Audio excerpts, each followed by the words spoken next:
Hello, everyone, and welcome to our training, Strategies for Increasing Customer Engagement. My name is Emily Jarvis, and I'm the Senior Manager for Events here at GovLoop. And today I have the added pleasure of also being your moderator. So thanks so much for joining me.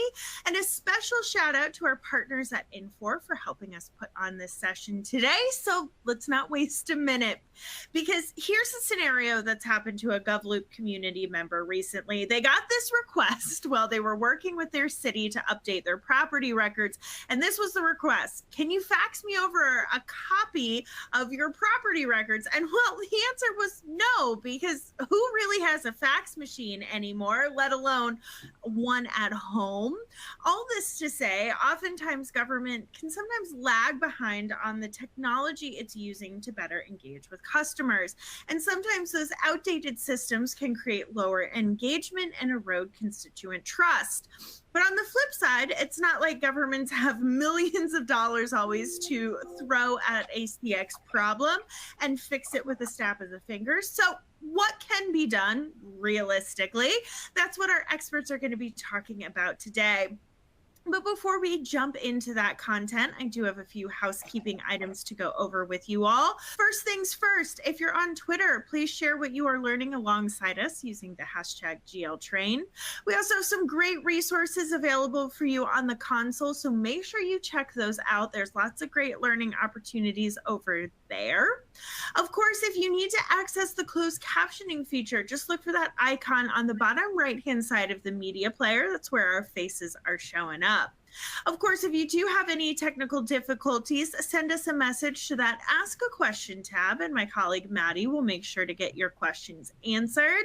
And here's the secret sauce of today, friends, because you can use that same tab to ask our speakers questions, and that's what we're here for. We're here to answer your questions, so put them in. Don't you dare be shy. Finally, we are recording this training, so make sure you check your inboxes tomorrow, because we'll email you a link so you can watch the entire session on demand or send it along to one of your colleagues. All right, with all of that housekeeping out of the way, let me introduce you to our speakers. Joining us is Endy Silva. She is the Director of Program Development for the Texas Department of Information Resources.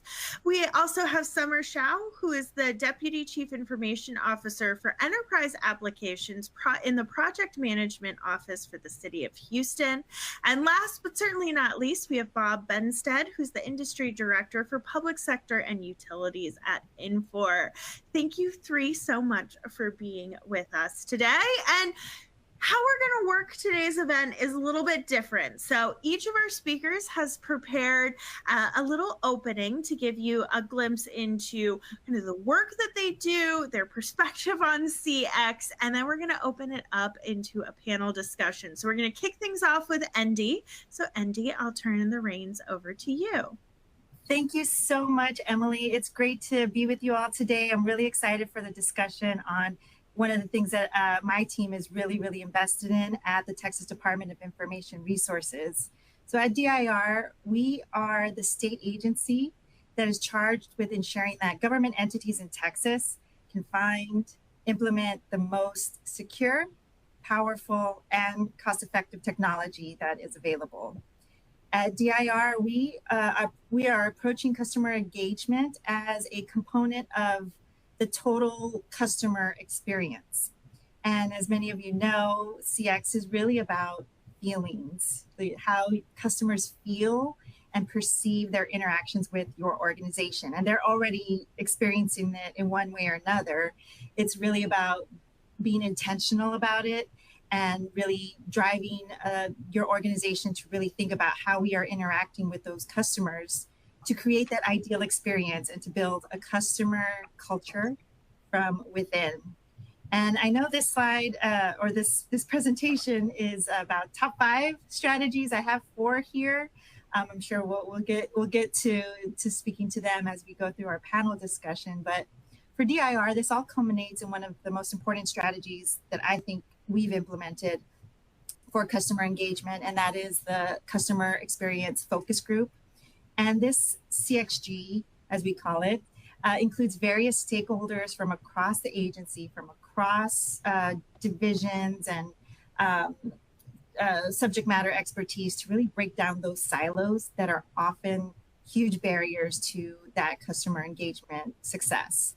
So with the CXG, we are establishing customer experience as the main engagement tool, meaning we try to consider customers first in all of our communications, all of our outreach, all of our events, all of our experiences are starting with that customer first focus. And we really try to synchronize the voices of our customers across those divisions. And then really facilitating collaboration across divisions as we guide through a maturity model that we have developed for customer experience, so that as we mature, we're bringing the entire agency along with us. Next slide, please. And just a little of the inner workings of how we're doing it here at the Texas Department of Information Resources. We are going through an 8-step component sequence that you see here. Really starts with defining your customers. Like, what customers can mean a lot of things for many, many different organizations. Constituents mean a lot of things to various people. So really defining what that means for every single division is step one. And it was really eye-opening when we went through that journey. But we are going through this 8-step process as we do journey mapping, providing everyone in the organization tools that they need so that we're all singing the same message. We're all having that same engagement with our customers. So it's really inverting that culture from an inside out perspective to an outside in, starting with the constituent, thinking about what they need, what they want from us versus what we provide them. So that's what we're doing at DIR in a nutshell. I'm very, very much looking forward to the discussion today and discussing more of these along the way. Emily, back to you. Thanks so much, Andy. And, I really like 8 steps. When you first said it, I was like, oh my goodness, that's a lot of steps. But as you break down these core components, it all makes sense. And I know different aspects of this we're going to be getting through during that panel portion later on. So we will definitely be coming back to that, but really appreciate your perspective. All right, Summer, tell me a little bit about how you think of CX and where and when it's most applicable. Yeah, so thank you, Emily, and thank you, Andy. I think my name is Summer Shao. I am the Deputy Chief Information Officer for the City of Houston. My team is responsible for the enterprise application services and the PMO services at the city. I basically say we use technology to improve city operations and improve city experience for the public. I think to piggyback to what Andy just said, right, really looking from instead of looking from inside out, customer experience is about looking from the outside in. I think he's also treating customers as a major stakeholders in everything we do, right? We have to consider the customer perspective. One of the interesting points is when we talk about CX or customer engagement, there may be a assumed understanding that more is better, right? How do we get people more excited about engaging with the government? How do we get more feedback? How do we get more constituent voice in what we do? And sometimes that's not necessarily true. And I think it was at an Infor event I learned once that a lot of people, especially at the local and municipal level services we provide, right? Like, your water services, your trash pickup, the public actually doesn't want to engage with you, right? So it's really about providing your service so they don't have to engage with you, right? That is simple as automatic payments, right? That's something we all take for granted. So we don't have to call or mail in a payment, right? That is as simple as, the city delivering the process and the products we should deliver, right? Like the trash gets picked up, right? Nobody really ever wants to call the city to say my trash didn't get picked up. The true customer engagement of that process is the true success is that they don't engage, right? Their trash just gets picked up, right? But it takes a lot of work to get to that. So I think that's a different perspective.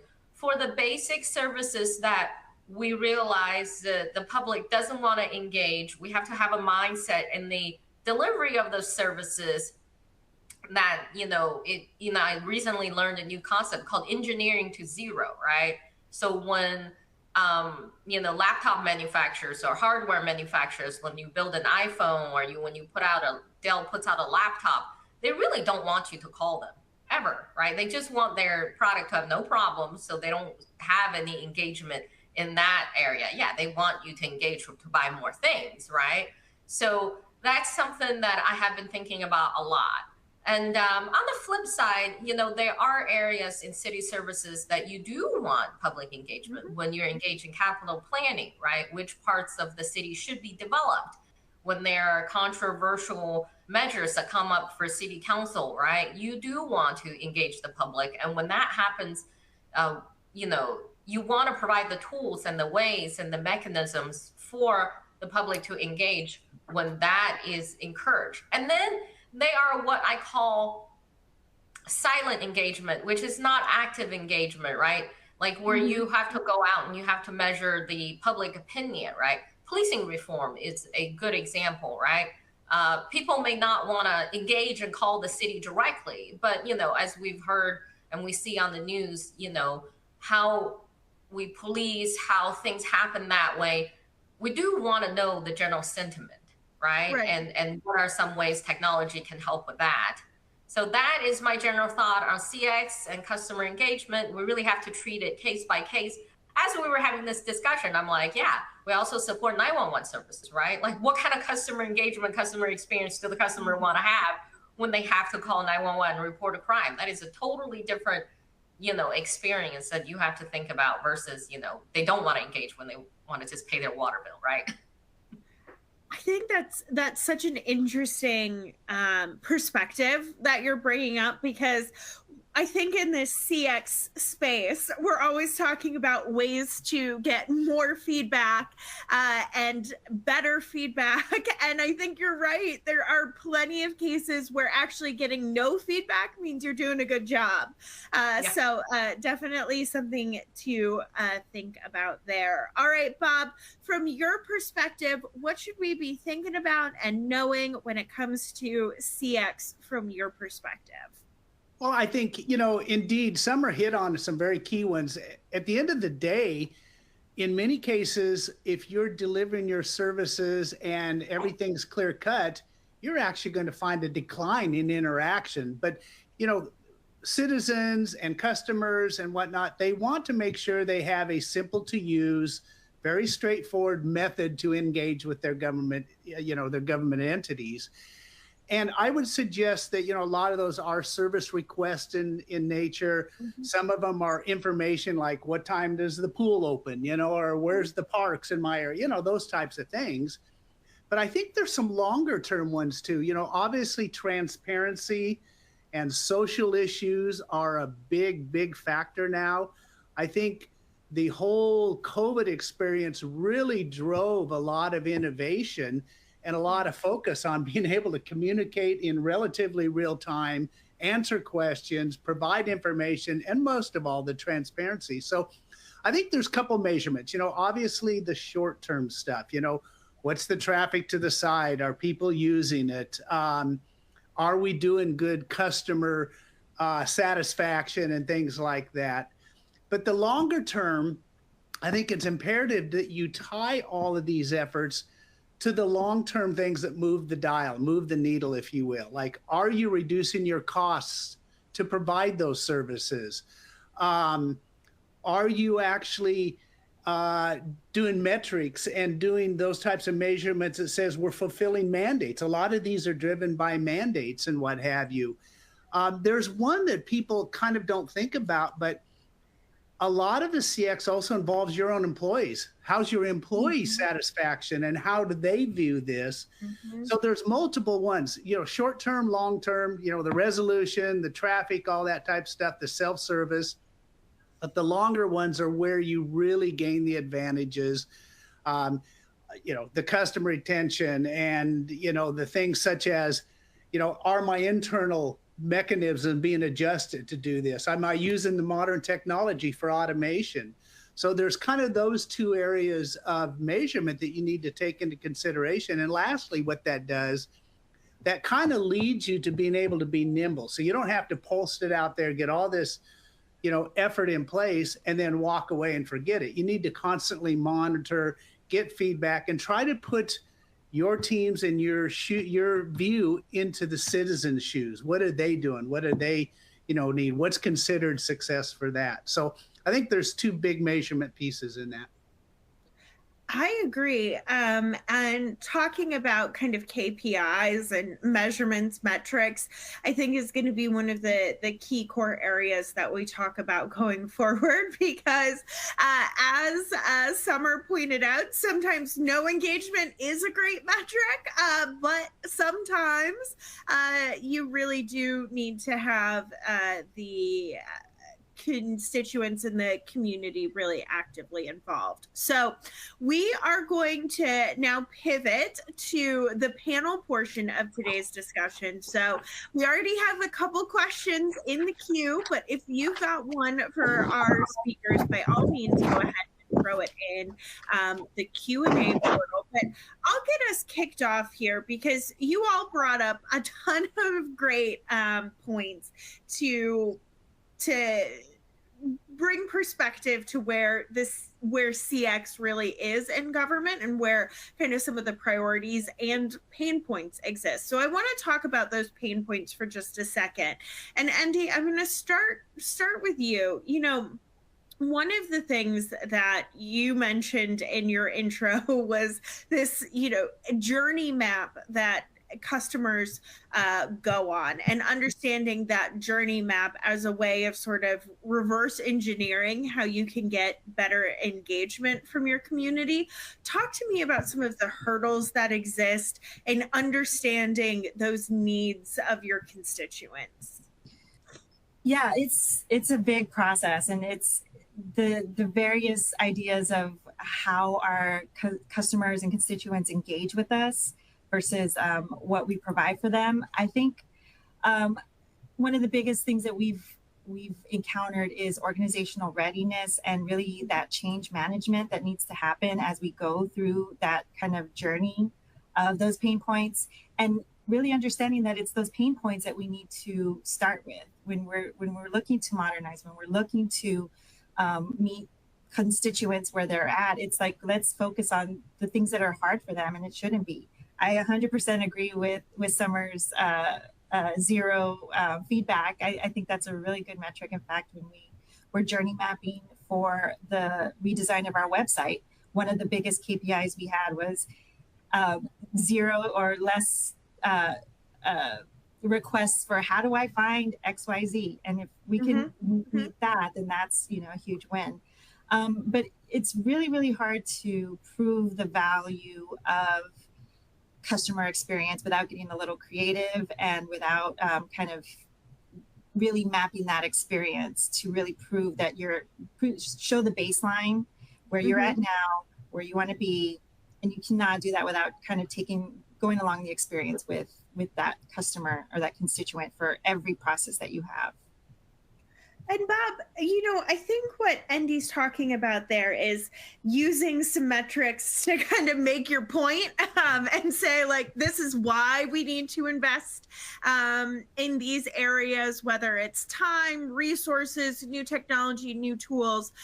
Carve out for me a little bit about why it's challenging to sometimes come up with and then track these metrics, and then if there are any go-to ones that you've really seen your government partners excel with.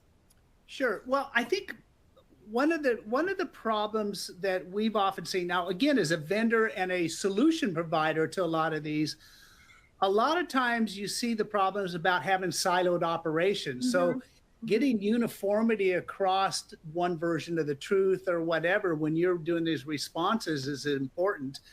I think some of the efforts that you need to do and some things is have the goal. Make sure you understand and put yourself into the citizen and or consumer shoes.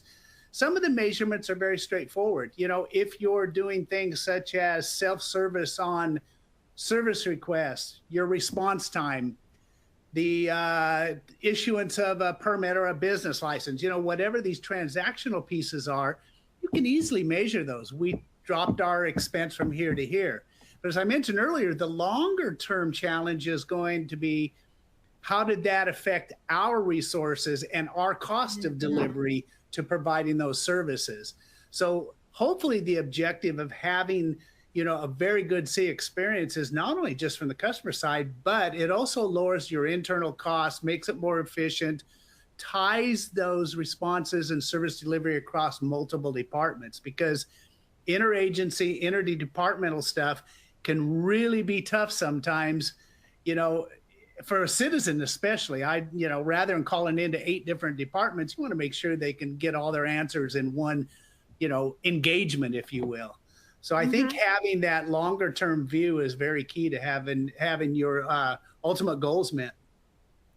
Yeah, and I think that holistic approach is so critical for the end user. I tell this story all the time, but my dad is an avid fisherman, loves to fish. I don't understand it, but he loves it.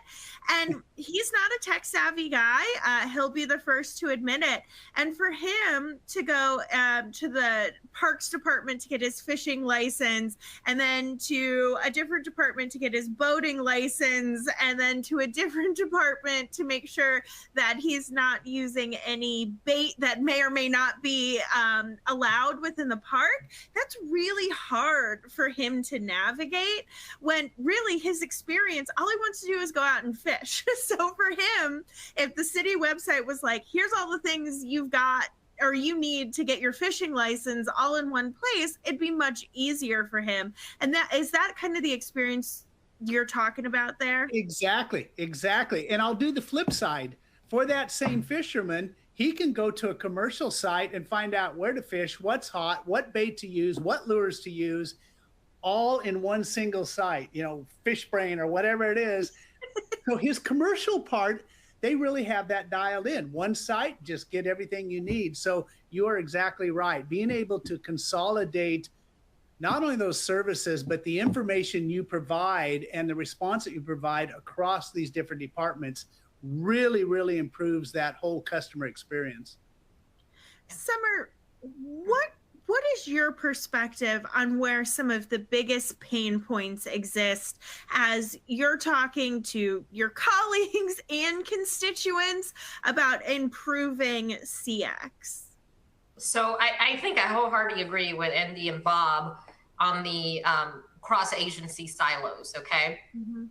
So I work a lot with our city's 311 department, and then there's often a kind of an analogy, and I say it's a joke, but it really isn't a joke the more I think about it, right? Like, I joke that it's kind of like you order Uber Eats experience, okay? Like the technology people are Uber, we provide the platform, right? And the 311 folks who pick up the phone are the Uber drivers, right?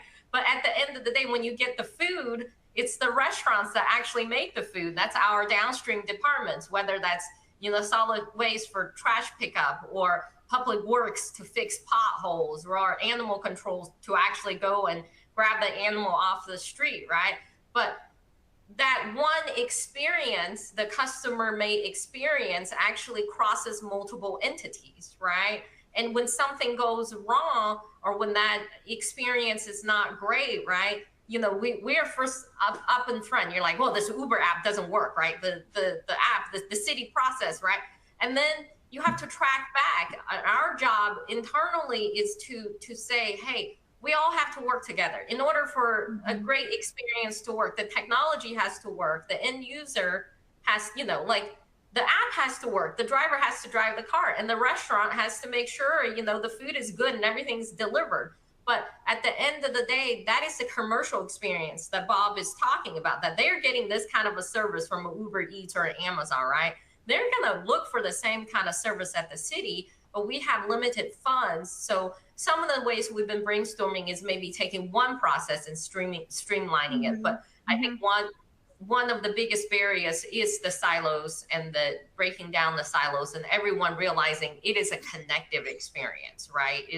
My part is not only to make sure the app works, right? My part is to make sure that everybody work together, and it's all of our parts to see it from the customer point of view. I really like that metaphor too, because I think sometimes we can get lost in the individual parts of CX. You know, as one user, I'm doing my job and I think I'm doing a great job, but if you over here aren't pulling the same weight, the end experience isn't as good for our users. So taking that kind of 360 approach, I think really works. All right. Yeah, So and Emily, real quick, ahead. sorry, just to piggyback off of that, like, I think one of the best things about customer experience is bringing in that collaboration. Like, it will not work without breaking down those silos or without cross-agency, cross-division collaboration. I think Summer hit it on the nail. Like, it really is going to takes people coming together to really get that customer engagement. In Texas, we brought some of the larger agencies together for the Texas by Texas app. Over 4 million constituents are using it for their driver's license and their vehicle registration. So why go to different, how do you even know which agency to go to when you could have it all self-serving in one? I just used it to to renew the registration on my car because I'm thought. It's a huge win. It really took collaboration across 3 different agencies to make sure that we met the customers where they were, the constituents, what they needed, all while keeping the same brand. So the DMV, the DPS, they understand that it's their processes and they don't lose anything out of the collaboration. Yep. I love that. And some real-time feedback for you there, Andy, which is great. All right. So you all just mentioned something, and making sure that agencies are working across teams, across silos. And a question into the Q&A portal said, how should leaders have a consistent view or interpretation of a strategy? You know, sometimes I view something as one way, someone else may view it as another way. How do you make sure that from an agency perspective, you've got a consistent message and sort of all the leaders are saying the same thing and moving in the same direction? Summer, I'll come to you first, but then Bob and Andy, I'd love your perspectives as well. Okay, so just like the whole, customer experience about interagency, right? Mm-hmm. The desire to improve customer experience, to improve CX has to come from all layers of the organization this way, right? I am always encouraged at how much my own team service the voice of the customer in a lot of situations, right? They not only service the voice of customers as our end users at city operations, they'll often say, hey, we need to do this for this department, right? Because they really need this.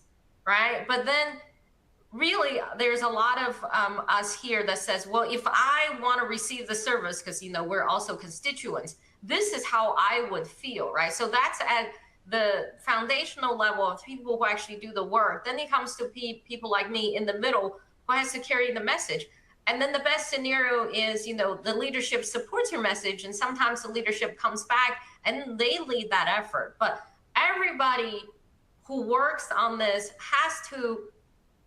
they have to believe and advocate for the customer. We're not going to have a customer that just sits here all day long, right, and give us feedback. We all have to advocate for the customer as a customer in order for the whole thing to work. And sometimes it could start at the top layer, middle layer, or the bottom layer organization. If you believe something hard enough, I have been very encouraged in, my boss is a great leader. She's often telling people we should work together, right, to make sure.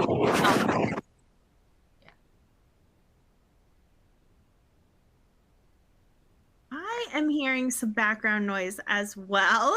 And then Summer kind of cut out for me. So Bob, I'm going to go over to you real quick. How do you think about creating that kind of top level engagement when it comes to focusing and prioritizing CX? How do you think about that? Well, I think you have to start out with achievable and realistic goals. If you don't have the goals in mind and you're throwing CX projects out there just for the sake of throwing them out, chances are they're not going to hit very well on many times. So at the executive level, they have to agree as an organization what their goals are and what they want to do and make them achievable. I mean, obviously there are some admirable goals around sustainability. Well, that's a long journey in many cases. But if you do agree with the goals, it's okay to have discussions and differences of opinions on the strategy to get there. But once you start having those discussions, again, keep in mind not the effect and not the constraints on your end. Think in terms of the citizens, the clients, those people that are going to be utilizing it. And eventually you will come together with that strategy. I think the other part of that equation is, even if you have some slight changes, it's okay to shift your strategy once you start measuring, saying, hey, this isn't working, or we have new issues, we have new things coming up. I'll revert back to the COVID thing. Sad to say, there was a lot of, from top to bottom, very wonderful adjustments to that situation. And that strategy was, let's get information out there. Let's do what we can. We have clients that actually use very good snapshot, clever approaches to distribute care funds. They really came together very quickly. So it's okay to switch your strategies as you go along, as long as everybody maintains that ultimate goal in place, and that it's ultimately for the long term, as I said, improving and lowering your costs and efforts internally as well. So I think, the goals are everything. And then, as the strategies move on, they will change. That makes a whole lot of sense. Andy, we got a great question in here that says, how can inclusive communication benefit the customer service experience and make folks feel involved in the process to get the job done? I think this question, from my perspective, is twofold. One, how do you make sure that all of your engagement efforts are bringing in as diverse and inclusive of a response and engagement as possible? And then two, how do you make sure that as you're coming up with a new strategy, you've got all the right stakeholders involved? And so it's a inclusive and collaborative process. So let's go with the community side first, and then we can talk about sort of the collaboration side a little bit more. It's a really, really good question, and I'm going to try my best to answer it. And it kind of ties into the previous discussion about how you're bringing the other agency or everyone in the agency along the customer experience journey. Because when you think about inclusion and bringing as diverse backgrounds and experiences together, you have to really bring the same reflection in your own agencies to the table. We, in our customer engagement and customer experience journey, we bring our HR folks to the table. We bring our HR division. Our director of people and culture is highly included, so she's thinking along the same lines for recruitment, retention, all the things that we do for that experience that we do for our employees.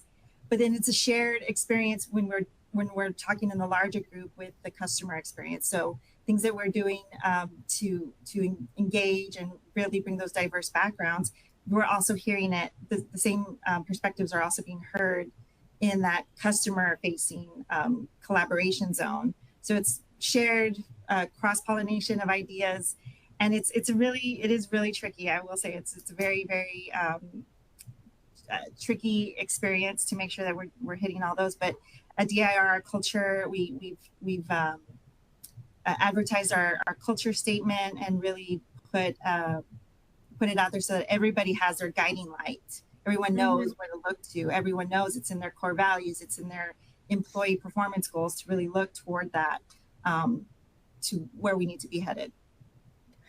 Summer, one, are you back with us? And how do you hear When you hear that phrase, inclusive communication, how does that factor into the way you think about customer experience? I think we have to realize that our customer is not uniform, Mm-hmm. right? It's not one customer, it's many customers. And I have to say, shout out to the city of Houston. Our employees are very diverse, so are our customers. Um, I think one example, we had recently in the past few years put out a police transparency dashboard. And we had created a form where people can report policing concerns. Mm-hmm. And we had made sure that the form was not only ADA compliant, but we had it translated to 5 languages, 5 top used languages in the city. And the story about that is, we had a little bit of problem with our translation agency. At the very end, I had to pull people from my own team. We had Vietnamese speakers on my team, Spanish speakers. I had personally helped translated some of the Chinese forms to make sure the translation was correct. So inclusion is about knowing that there is not one customer persona. There's multiple customer persona. And sometimes the people who need us the most are often the most silent because they're not the most outspoken public. So we have to think on their behalf. But, if you just look around at the makeup of my team, that is a representation of who our customers are too. And if they can feel included in the communication, right, then that's the first step. I love that you kind of turned your team into like a strike force to help with translation. I think that's a really good use of the resources on hand. Bob, I wonder, from your perspective, obviously you all are a technology services company. Are there ways to utilize technologies to help this inclusion, whether it's AI, automation, some of the service delivery offerings? Is there a way that these can help make sure that you're reaching as many communities as possible? There is. You hear of AI, and of course, in the news lately, you've heard a lot of crazy AI stories and what have you. But there's a lot of benefits, and anytime you can have automation within reason, and you can, have communications within reason that are automated, that lowers that day-to-day stress and impact on your own internal resources. So having that ability that is well thought out and incorporated, I think it's really good. But the other part that people miss sometimes is you can use that to capture insights from the community and the trends of their insights and what have you, which then can be tied to amplification of community outreach. A kind of a goofy one is like drought, here in the West. My gosh, that's a big issue, and it will continue to be a big issue. But the ability for people to actually accommodate, whether it's conservation or other types of stuff, you can turn that turn that technology around and gather those insights and start understanding what people are thinking in an automated way. And then all of a sudden, you're tying that to very, very specific efforts, whether it's service delivery or communications or that type of stuff. Those are 2 big ones that I see that can be utilized. And there's a lot of other ones, that automate scripting and types of things like that to direct it across, again, the whole interdepartmental capability, because there might be 3 different departments that have a different answer, but need to answer the same question. So being able to automate those types of things and tie those together in those communications. I don't love drought, but I love the example that you use there, because I think that's something that's really tangible to people, right? Like, we have a drought. I don't know where my water is going to be coming from.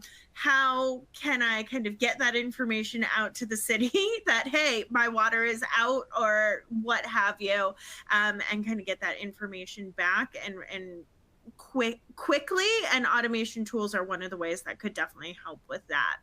All right, so we are rapidly running out of time. I know we could keep this conversation going for forever.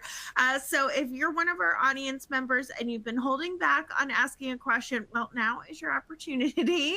Go ahead and throw it into the Q&A portal.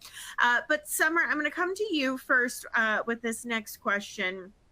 There's been a lot of emphasis recently, on the federal side. There's been a bunch of executive orders around enhancing agencies' CX. Obviously, you all are representing state and local governments. What do you think is going to be a core trend or feature that you see in the CX world over the next couple of years? Okay, so I think technology-wise, one of the things that we're definitely doing at the city, right, is we have to really replace some of our legacy applications to make sure that we can have a foundation to build a good CX experience, right? Like Andy said, the biggest part of the barriers, it's interagency, but the other big barrier is to have that foundational technology. There is a lot of legacy technology left in the public sector. I would like to think the city is a lot more advanced, but we still have a lot of foundation work to build, to have those foundation platform applications that we can utilize to automate the services, right? You have to have that in order to really think about a customer experience, right? If you're running on siloed legacy systems, right, you can't really move on to the next level. And a lot of times it is in replacing those technology that people start talking about the customer experience, because it forces them to think about that, right? So they come in hand in hand. I think that is what's going to happen in the next few years, because more, just like the public-private, Uber experience, more and more people are demanding the public sector to provide the same kind of streamlined experience in the commercial world, right? But then we have to start with the foundational things. So that's what I see. I love it. Andy, what are you seeing?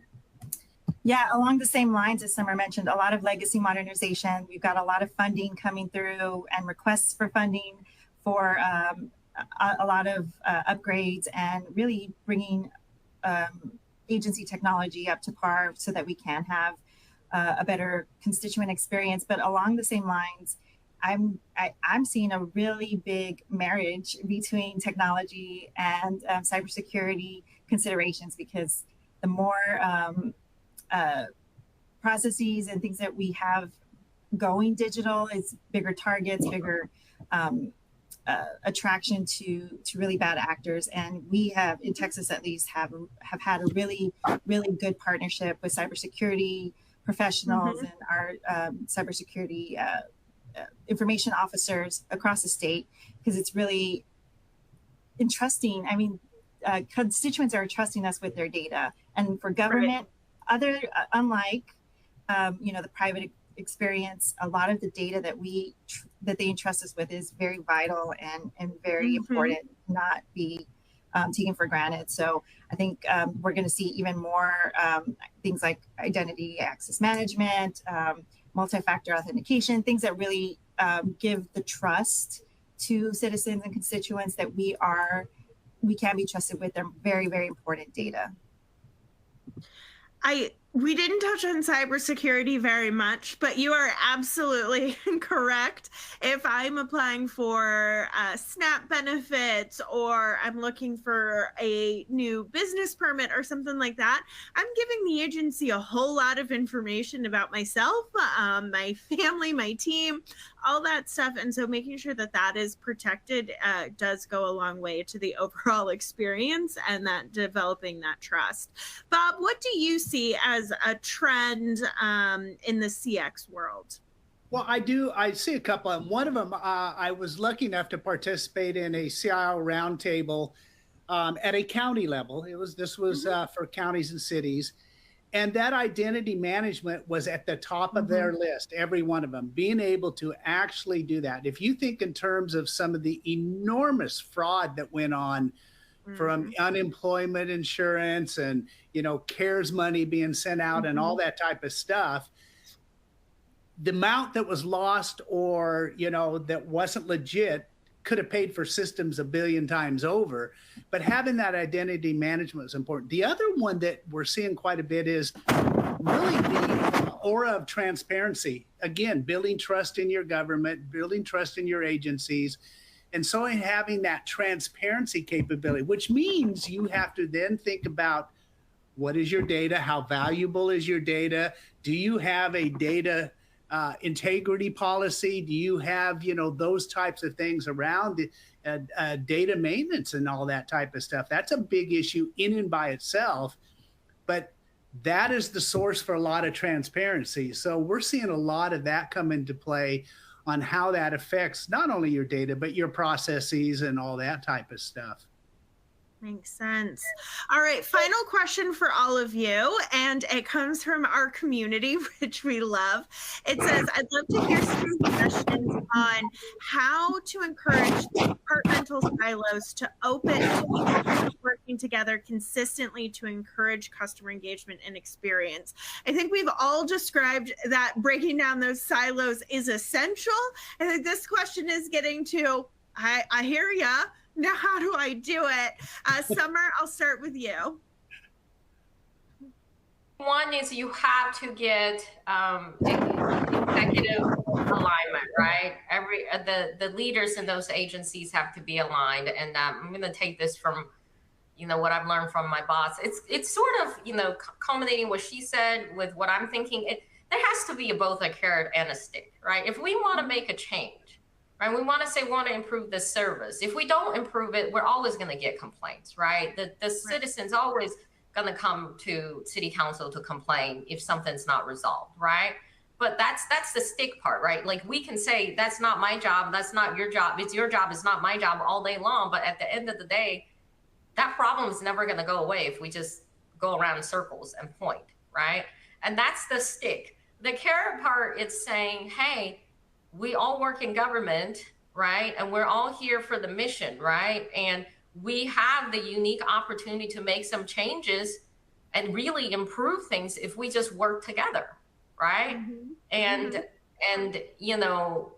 I think everybody who signs up to work with the government or work for the government has to believe in that in some degree, right? So that's what I think. It's a combination of the stick and the carrot and looking at the situation realistically and saying, if we don't do anything, it's not going to go away. And if we do something, we may really we have the unique opportunity to make a real impact with our work. I think that is great advice. Andy, question to you, same question. If you're going to break down a silo, how do you actually go about doing it? Yes, and Summer's right. Executive buy-in is huge. We went to our executive leadership and really got their buy-in, made the case for customer experience efforts. We build it in our strategic plan so the whole agency is knowing that it's an important initiative.